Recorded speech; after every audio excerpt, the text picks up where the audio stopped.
हाँ बच्चों, आज हम कक्षा 10 की विज्ञान का चैप्टर नंबर 12 विद्युत के बारे में पढ़ेंगे। करेक्ट।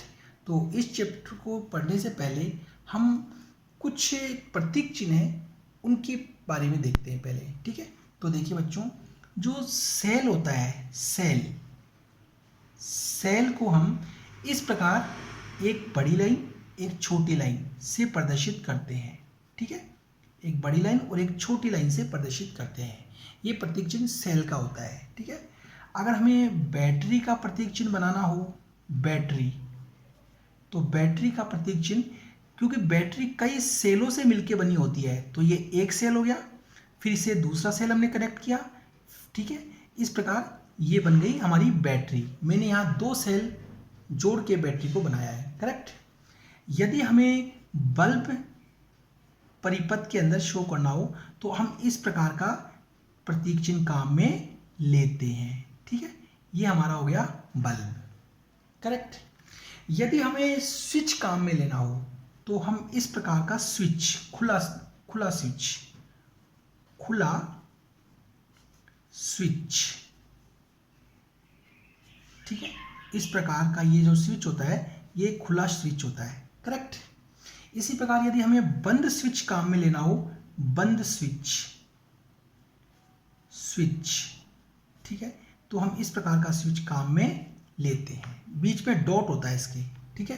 देखिए बच्चों, एक इंपॉर्टेंट बात है, बंद स्विच का मतलब ये नहीं है कि ये स्विच ऑफ है, इसका मतलब है ये स्विच क्या है, ऑन, और ये स्विच क्या है, ऑफ। ठीक है।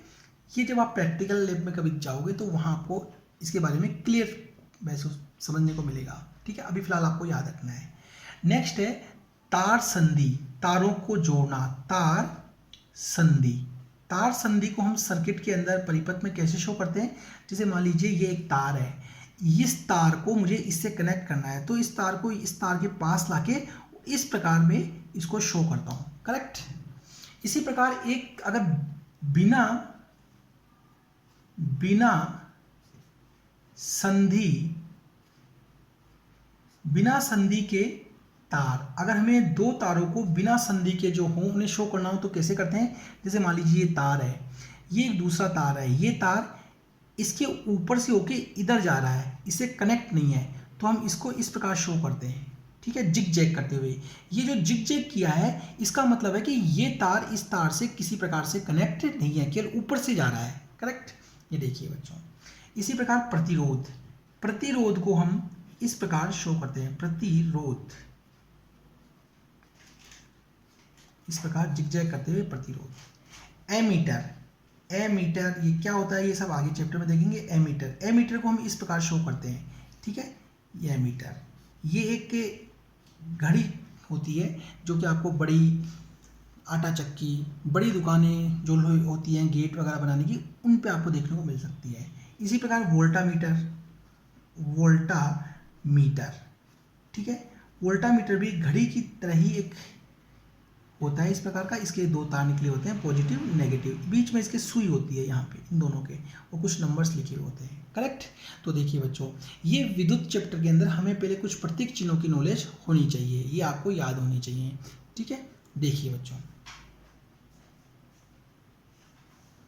हाँ बच्चों, अब हम कुछ चीज़ें देखते हैं और उनके प्रतीक चिन्ह देखते हैं। देखिए विद्युत धारा, विद्युत धारा, विद्युत धारा को हम फिजिक्स में आई से शो करते हैं, इस प्रकार आई। करेक्ट। इसी प्रकार आवेश, आवेश, आवेश को हम इस प्रकार चिन्ह से शो करते हैं। ठीक है। विभव, विभव को हम V से शो करते हैं। करेक्ट। इसी प्रकार कार्य, कार्य को हम W से शो करते हैं। ओके। इसी प्रकार समय, समय सेकंड के अंदर, सेकंड के अंदर, इसको हम T से शो करते हैं। करेक्ट। तो ये कुछ चिन्ह हैं जिन्हें हमें आपको याद रखना है। ठीक है। देखिए बच्चों, हाँ बच्चों, अब हम यहाँ से हमारा चैप्टर शुरू करते हैं। तो सबसे पहले देखते हैं विद्युत परिपथ क्या है। विद्युत परिपथ, परिपथ क्या है, ठीक है। तो देखिए बच्चों, हमने एक बैटरी ली इस प्रकार, ये हमने एक बैटरी ली, ठीक है। इस बैटरी से हमने एक बल्ब को कनेक्ट किया, ठीक है, और इस बल्ब को मैंने यहाँ पे एक एमीटर से कनेक्ट कर दिया, ठीक है, और इस एमीटर को मैंने बैटरी के नेगेटिव सिरे से कनेक्ट कर दिया, करेक्ट। सॉरी, यहाँ पे हमने एक स्विच भी लगाया। अब जैसे मैं स्विच ऑन करूँगा तो करंट यहाँ से फॉलो होगा, यहाँ जाएगा, इस प्रकार करंट इसमें बहना शुरू हो जाएगा और प्रकाश हमें प्राप्त होगा बल्ब के थ्रू, करेक्ट। तो इस प्रकार हमने देखा ये क्या है, यहाँ से धारा यहाँ से संचरित होती हुई और इस बैटरी के सिरे तक पहुंची, अर्थात विद्युत धारा का ये सतत और बंद जो ये पथ है, सतत माने कंटिन्यू जो विद्युत धारा बह रही है, और बंद मतलब ये पूर्ण रूप से आपस में कहीं से डिस्कनेक्ट नहीं है। ये तार यहाँ जुड़ा हुआ है, इस तार बल्ब से, बल्ब एमीटर से, सब आपस में कनेक्ट हैं, कहीं से विच्छेद नहीं हो रहा। तो इस प्रकार विद्युत धारा के इस सतत और बंद पथ को हम क्या कहते हैं, विद्युत परिपथ। विद्युत धारा के सतत व बंद पथ को विद्युत परिपथ कहते हैं, करेक्ट। ये देखिए बच्चों, तो विद्युत परिपथ जिसे हम इंग्लिश में सर्किट कहते हैं, किसे कहते हैं, क्या होता है, ये होता है। देखिए बच्चों, हाँ बच्चों, अब हमारी अगली परिभाषा आती है विद्युत धारा क्या है। विद्युत धारा क्या होती है, देखिए बच्चों। हाँ तो बच्चों, अगली परिभाषा है विद्युत धारा क्या होती है। तो देखिए बच्चों, ये एक चालक तार है, ठीक है, चालक तार, चालक तार, करेक्ट। इस चालक तार के अंदर t सेकंड के अंदर हमने क्यों आवेश प्रवाहित किए, t सेकंड के अंदर इस चालक तार में क्यों आवेश हमने प्रवाहित किए। तो इकाई समय में 1 सेकंड के अंदर जो आवेश के प्रवाह की जो ये दर है, इस दर को ही हम क्या कहते हैं, विद्युत धारा। या t समय में हमने जो ये क्यों आवेश प्रवाहित किए, यही क्या है, विद्युत धारा, करेक्ट। देखिए बच्चों, तो विद्युत धारा की परिभाषा हम क्या कह सकते हैं, इकाई समय में आवेश के प्रवाह की जो दर होती है उसे हम क्या कहते हैं, विद्युत धारा। या t समय में आवेश जो जितने हमने आवेश प्रवाहित किए वही क्या है, विद्युत धारा। देखिए बच्चों, हाँ बच्चों, हाँ बच्चों, तो एक बार और रिपीट कर दे। हमने t सेकंड के अंदर ये क्यों आवेश इस चालक तार में प्रवाहित किए। तो t सेकंड में आवेश के प्रवाह की जो ये दर है, इसे हम क्या कहते हैं, विद्युत धारा, करेक्ट। तो इस प्रकार हम कह सकते हैं कि I बराबर Q अपॉन T, करेक्ट। देखिए बच्चों, अब चूंकि I बराबर हम इसको N E अपॉन T भी कह सकते हैं, क्योंकि यहाँ पे Q किसके इक्वल है, N E के। यहाँ N इलेक्ट्रॉन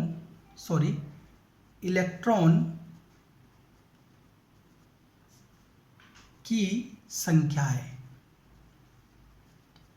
और E क्या है, इलेक्ट्रॉन है, इलेक्ट्रॉन, E क्या है, इलेक्ट्रॉन, करेक्ट। E क्या है, इलेक्ट्रॉन, और N क्या है, इन इलेक्ट्रॉनों के नंबर, कितने इलेक्ट्रॉन है। तो Q किसके इक्वल होता है, N और E के। तो इस फार्मूले को हम I is equal to N upon T भी लिख सकते हैं, करेक्ट। देखिए बच्चों, हाँ बच्चों, अब हम बात करते हैं मात्रक की, किसका मात्रक क्या होता है। तो देखिए, हम जानते हैं I बराबर Q अपॉन T, करेक्ट। तो आवेश आवेश क्यों, आवेश का मात्रक होता है कूलाम, ठीक है। समय टी, समय हमेशा हम किस में लेते हैं, सेकंड के अंदर, करेक्ट। तो हम कह सकते हैं आई बराबर कूलाम बटे सेकंड, करेक्ट। तो धारा का मात्रक क्या होता है, कूलाम बटे सेकंड, ठीक है। या इसका एक मात्रक और होता है एम्पियर, एम्पियर, ठीक है। देखिए ये होता है धारा का मात्रक। अब विद्युत धारा के कुछ छोटे मात्रक भी होते हैं, छोटे मात्रक, छोटे मात्रक, ठीक है। कौन कौन से होते हैं, जैसे 1 मिली एम्पियर, एम्पियर, ठीक है। ये धारा का छोटा मात्रक है जो कि 10 की घात -3 एम्पियर के इक्वल होता है, एम्पियर के इक्वल होता है, करेक्ट। इसी प्रकार एक micro ampere, micro ampere, ampere जो कि 10 की घात -6 एम्पियर के इक्वल होता है। ये धारा के छोटे मात्रक होते हैं, करेक्ट। देखिए बच्चों, हाँ बच्चों, अब अगला टॉपिक आता है कि कई बार एग्जाम में पूछा जाता है 1 एम्पियर की परिभाषा लिखिए, 1 एम्पियर की परिभाषा। देखिए बच्चों, हम जानते हैं कि I बराबर Q अपॉन T होता है, करेक्ट। माना Q बराबर 1 कूलाम और T बराबर 1 सेकेंड, करेक्ट। इस वैल्यू को यहां पुटअप करने पर I is equal to 1 coulomb बटे 1 सेकेंड, ठीक है। 1 से 1 कैंसिल, बराबर 1। तो ये कितना आंसर आया हमारा, 1। 1 क्या है, धारा, धारा का मात्रक क्या होता है, एम्पियर, एम्पियर, ठीक है। तो देखिए इस फॉर्मूले से हम धारा की परिभाषा लिखेंगे। माना कि ये एक चालक तार है, चालक तार, चालक तार, करेक्ट। इस चालक तार में 1 सेकंड के अंदर, 1 सेकंड के अंदर हमने 1 कूलाम आवेश को प्रवाहित किया। यदि चालक तार में 1 सेकंड के अंदर 1 कूलाम आवेश को प्रवाहित करें तो धारा का मान 1 एम्पियर होगा। यही 1 एम्पियर की परिभाषा है। तो दोबारा देखिए बच्चों, रटनी नहीं है, इससे परिभाषा में बनानी है। किसी चालक तार में 1 सेकंड में 1 कूलाम आवेश प्रवाहित करें तो धारा का मान 1 एम्पियर होगा। चालक तार में 1 सेकंड में 1 कूलाम प्रवाहित करें तो धारा का मान 1 एम्पियर होगा। देखिए, हाँ बच्चों, अब हम देखते हैं अगला टॉपिक हमारा विभव। विभव क्या होता है, देखिए बच्चों, विभव क्या है। देखिए बच्चों, हमने यहाँ पे एक Q धनावेश को रखा, करेक्ट। ये धनावेश जब यहाँ रखा हुआ है तो इसका प्रभाव माना इतनी इतनी दूरी तक है, तो ये एरिया क्या कहलाएगा, विद्युत क्षेत्र, विद्युत क्षेत्र, विद्युत क्षेत्र। ये एरिया क्या कहलाएगा, विद्युत क्षेत्र। इस विद्युत क्षेत्र से बाहर यहाँ अनंत पर कोई दूसरा धनावेश रखा हुआ है, करेक्ट।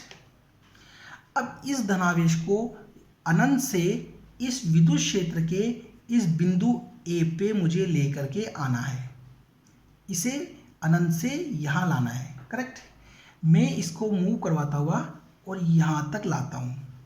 इस आवेश को जब यहाँ तक लाता हूँ तो मुझे कोई प्रतिकर्षण बल नहीं लगता, लेकिन जैसे ही मैं अंदर इस आवेश को लेके इंटर करता हूँ तो ये आवेश इस पर इस दिशा में एक प्रतिकर्षण बल लगाता है, प्रतिकर्षण, प्रतिकर्षण बल, ठीक है। ये आवेश इस आवेश पर इस दिशा में प्रतिकर्षण बल लगाता है। अब यहाँ से यहाँ तक लाने में मुझे इस प्रतिकर्षण बल के विरुद्ध क्या करना पड़ रहा है, कार्य करना पड़ रहा है। मैं आवेश को इधर ला रहा हूँ, ये आवेश इस दिशा में इसको धकेल रहा है, तो इस प्रतिकर्षण बल के विरुद्ध मुझे क्या करना पड़ रहा है, कार्य करना पड़ रहा है। तो यहाँ से यहाँ तक लाने में इस प्रतिकर्षण बल के विरुद्ध जो कार्य करना पड़ा, इस कार्य का मान ही, ये W का मान ही इस बिंदु का विभव कहलाता है, अर्थात इस W का मान ही इस बिंदु के विभव के बराबर होता है। यही विभव है। देखिए,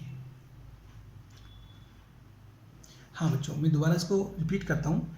ये एक q धनावेश है, ठीक है। इसके चारों ओर इसका प्रभाव इतनी इतनी दूरी तक है, तो ये क्या कहलाएगा? विद्युत क्षेत्र। ओके, इस विद्युत क्षेत्र से बाहर अनंत के ऊपर कोई दूसरा धनावेश रखा हुआ है, करेक्ट। इस धनावेश को मुझे यहाँ से इस ए बिंदु पर लाना है।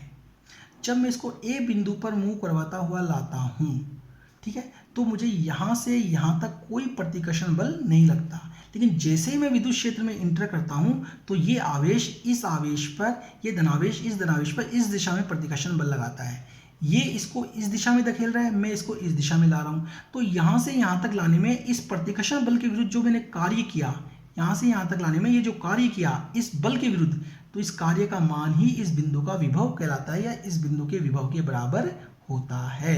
देखिए बच्चों, तो हम इसको कैसे लिखेंगे कि इकाई धनावेश को, इकाई धनावेश को अनंत से विद्युत क्षेत्र के किसी बिंदु तक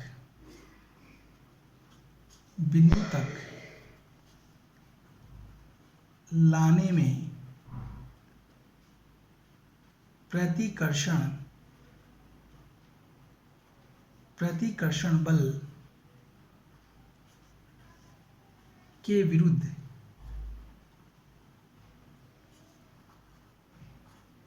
किए गए कार्य, प्रतिकर्षण बल के विरुद्ध किया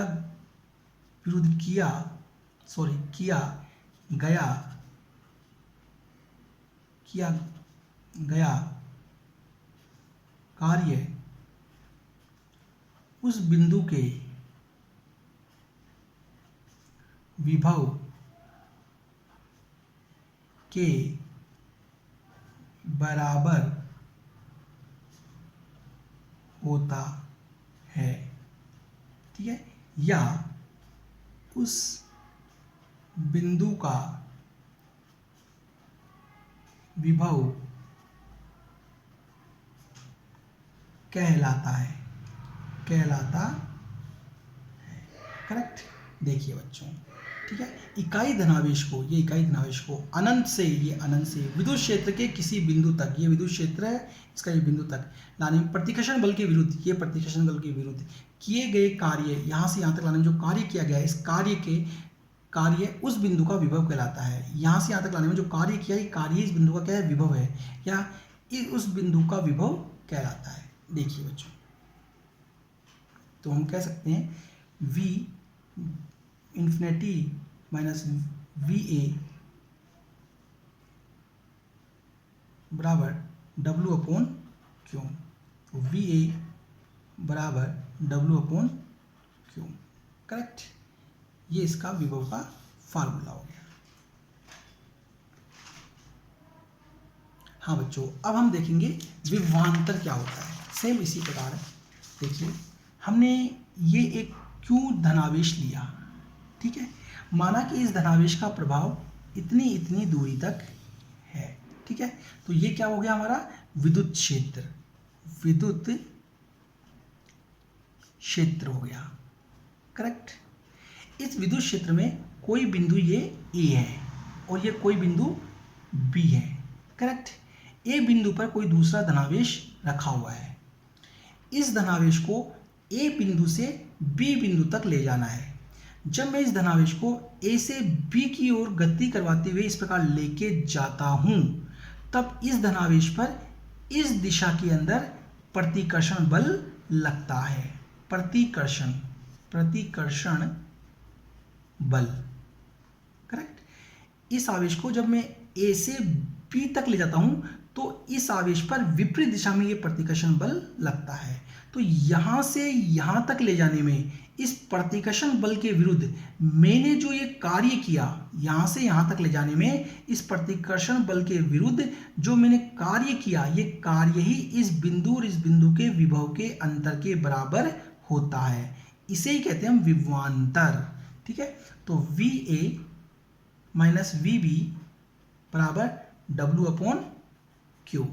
ठीक है, देखिए बच्चों, तो दोबारा देखते हैं, एक बार रिपीट कर देते हैं। ये क्यू धनावेश है, इसका प्रभाव माना इतनी इतनी दूरी तक है, करेक्ट। ये माना कि विद्युत क्षेत्र हुआ, ओके। इस विद्युत क्षेत्र में कोई बिंदु ये ए है और दूसरा बिंदु ये बी है, करेक्ट। इस बिंदु ए पर कोई एक क्यू धनावेश रखा हुआ है, ओके।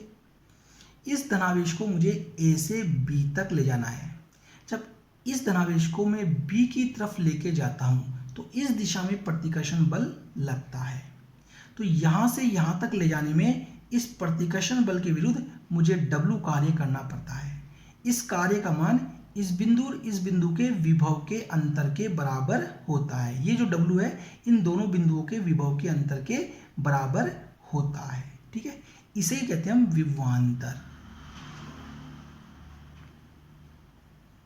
तो हम इसकी परिभाषा कैसे बोलेंगे? देखिए बच्चों, इकाई धनावेश को विद्युत क्षेत्र के एक बिंदु से दूसरे बिंदु तक ले जाने में प्रतिकर्षण बल के विरुद्ध जो कार्य किया गया, ठीक है, इस कार्य को ही का मान दोनों बिंदु के विभव के अंतर के बराबर होता है। इसे ही विभवांतर कहते हैं। देखिए बच्चों, दोबारा मैं रिपीट कर रहा हूं, विभवांतर क्या होता है? इकाई धनावेश को विद्युत क्षेत्र के एक बिंदु से दूसरे बिंदु तक ले जाने में प्रतिकर्षण बल के विरुद्ध जो कार्य किया गया, इस कार्य का मान दोनों बिंदु के विभव के अंतर के बराबर होता है। इसे हम कहते हैं विभवांतर। देखिए,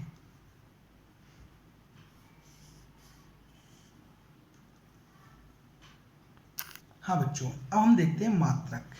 मात्रक क्या होता है? देखिए, हम जानते हैं V बराबर W अपॉन क्यू, करेक्ट। यहाँ पे W कार्य, ठीक है। W का मात्रक क्या होता है? जूल। ये क्या है? आवेश। क्यों? आवेश का मात्रक क्या होता है? Coulomb, correct. तो यहां हम बात को फॉर्मूले में लिखे, V बराबर जूल अपॉन कूलाम। तो विभव का मात्रक क्या हो गया? जूल बटे कूलाम। या फिर इसका एक मात्रक होता है वोल्ट, ठीक है। तो विभव का मात्रक क्या हो गया? वोल्ट या जूल बटे कूलाम, करेक्ट। विभवांतर का मात्रक भी यही होता है, विभव का मात्रक भी यही होता है, करेक्ट। देखिए बच्चों, हाँ बच्चों, अब हम देखते हैं एक वोल्ट की परिभाषा। वोल्ट की परिभाषा क्या होती है? देखिए बच्चों, पीछे देखते हैं। देखिए बच्चों, हम जानते हैं, माना V बराबर W अपॉन क्यू, करेक्ट। माना W बराबर 1 जूल है, ठीक है, और Q बराबर 1 कूलाम है।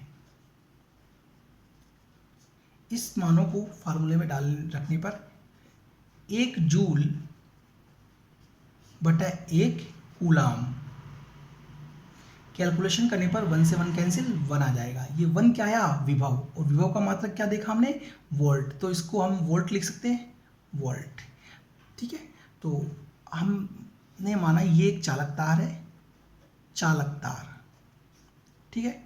इस तार का एक बिंदु ये है, एक बिंदु ये है, ओके। तो इस चालक तार में हमें इस एक कूलाम आवेश को, ये एक कूलाम आवेश है, इस एक कूलाम आवेश को इस बिंदु से दूसरे बिंदु तक अगर ले जाने में 1 जूल कार्य करना पड़े तो विभव का मान 1 वोल्ट होगा। ये इसकी परिभाषा है। दोबारा देखिए बच्चों, यहां से शुरू करते हैं। किसी चालक तार में एक कूलाम आवेश को एक बिंदु से दूसरे बिंदु तक ले जाने में यदि 1 जूल कार्य करना पड़े तो विभव का मान 1 वोल्ट होगा। यही इस विभव की परिभाषा है, 1 वोल्ट की परिभाषा है। एक बार और रिपीट करते हैं।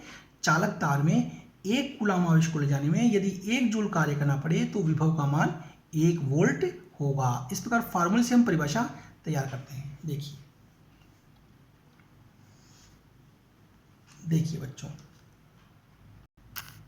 हाँ बच्चों, देखिए विभव को विभवांतर को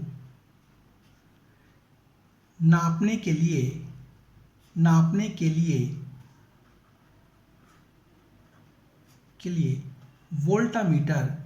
वोल्टामीटर काम आता है। ये बात आपको याद रखनी है, आता है। वोल्टामीटर किससे नापते हैं? सॉरी, विभवांतर किससे नापते हैं? वोल्टामीटर से नापते हैं। करेक्ट। इसी प्रकार धारा नापने के लिए, धारा को नापने के लिए एमीटर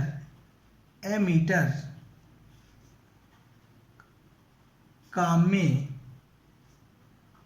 लेते हैं। धारा नापने के लिए एमीटर को काम में लेते हैं। करेक्ट। तो कई बार पूछा जाता है कि वोल्टामीटर से किसको नापते हैं? विभवांतर को। एमीटर से किसको नापते हैं? धारा को नापते हैं। करेक्ट। देखिए बच्चों, हाँ बच्चों, अब हम देखते हैं नया टॉपिक, ओम का नियम। ये एक साइंटिस्ट था, इसने एक नियम दिया था। क्या है वो देखते हैं। ये ओम ये कहता है कि जैसे कि ये चालक तार है, चालक तार। करेक्ट। इस चालक तार में जब हम आई धारा प्रवाहित करते हैं तो इसके दोनों सिरों के बीच में विभव उत्पन्न होता है। ओम क्या कहता है? किसी चालक तार में जब आई धारा प्रवाहित करते हैं तो दोनों सिरों के बीच में विभव उत्पन्न होता है और इस विभव का मान इस धारा के समानुपाती होता है। इस प्रकार, करेक्ट, समानुपाती होता है। ठीक है। ऐसा कब होगा? यदि भौतिक अवस्था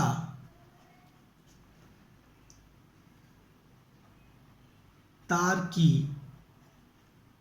जैसे लंबाई, चौड़ाई, ऊंचाई, ये सब क्या हो? स्थिर हो। करेक्ट। तब ऐसा होगा। यही है ओम का नियम। ठीक है। देखिए बच्चों, तो ओम का नियम क्या होता है? किसी चालक तार में जब आई धारा प्रवाहित करते हैं तो दोनों सिरों के बीच में विभव उत्पन्न होता है और इस विभव का मान इस धारा के समानुपाती होता है। यदि तार की भौतिक अवस्था क्या हो? स्थिर हो। भौतिक अवस्था से मतलब तार की लंबाई, चौड़ाई, ऊंचाई, ताप इत्यादि। ठीक है। देखिए बच्चों, हाँ तो बच्चों अब देखिए आगे। अब हमने अभी देखा V समानुपाती I के। करेक्ट। अब फिजिक्स में हमें इस चिन्ह को हटाना होता है और इसकी जगह हम कोई स्थिरांक काम में लेते हैं। ठीक है। तो हम यहाँ समानुपाती के चिन्ह को हटा के इक्वल का चिन्ह लगाएंगे, R लिखेंगे और I लगाएंगे। R क्या है यहाँ पे? एक स्थिरांक। ठीक है। स्थिरांक से तात्पर्य होता है कि इसका मान हमेशा क्या होता है? इक्वल होता है, अर्थात इसके मान का I और V पर कोई प्रभाव नहीं पड़ता। इसका मान से इसके मान पर कोई प्रभाव नहीं पड़ता। करेक्ट। इसलिए इसको स्थिरांक कहा गया है। इसके अलावा R यहाँ पर एक प्रतिरोध भी होता है और R यहाँ पे क्या है? प्रतिरोध। करेक्ट। अब प्रतिरोध क्या होता है ये हम आगे देखेंगे, फिलहाल आपको याद रखना है। करेक्ट। तो इस प्रकार हमारा फार्मूला क्या बना, V is equal to R I, या फिर R is equal to V upon I. Correct. तो इस प्रकार हमें प्रतिरोध का फार्मूला क्या प्राप्त हुआ, R V अपॉन आई। देखिए बच्चों,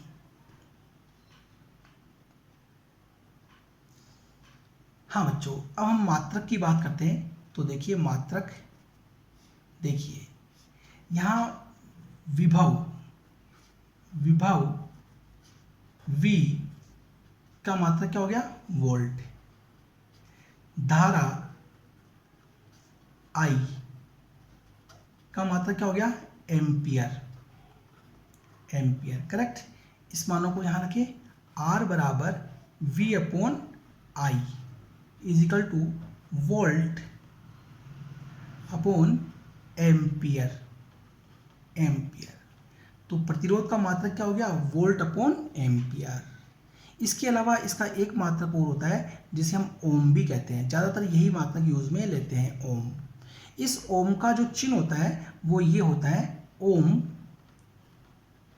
इजिकल टू इस प्रकार का चिन्ह। आप ये नहीं लिख करके ये भी चिन्ह लगा काम में ले सकते हैं। इस प्रकार ओम का मात्रक, प्रतिरोध का मात्रक वोल्ट अपॉन एम्पियर या ओम होता है।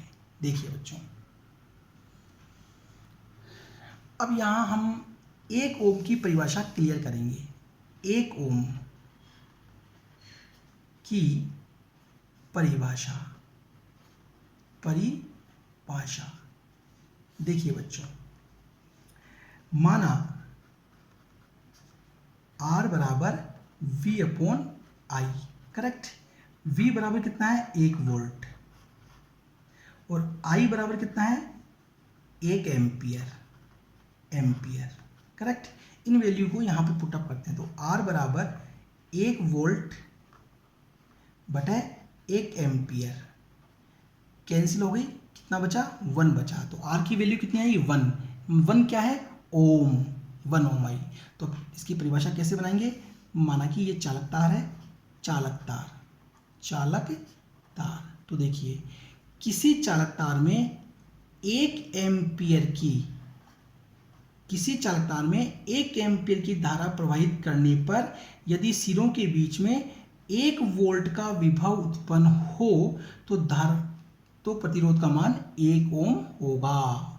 दोबारा देखिए, किसी चालक तार में 1 एम्पियर की धारा प्रवाहित करने पर सिरों के बीच में 1 वोल्ट का विभव उत्पन्न हो तो धारा का मान प्रतिरोध का मान 1 ओम होगा। और दोबारा देखिए बच्चों, एक बार लास्ट बार, किसी चालक तार में 1 एम्पियर की धारा प्रवाहित करने पर अगर 1 वोल्ट का विभव सिरों के बीच उत्पन्न होता है तो प्रतिरोध का मान 1 ओम होगा। देखिए बच्चों, हाँ बच्चों, आज हमने धारा, प्रतिरोध, विभव और विभवांतर की परिभाषाएं, मात्रक, ठीक है, ये देखिए, ये टॉपिक आपको समझ में आए होंगे। प्लीज़ यदि समझ में आए तो आप इसे सब्सक्राइब करिए, जिससे कि इस चैप्टर की आगे की वीडियो हम आप तक समय पर पहुंचा सकें। ठीक है, देखिए अगले टॉपिक के लिए अगली वीडियो देखिए हमारी। Thank you.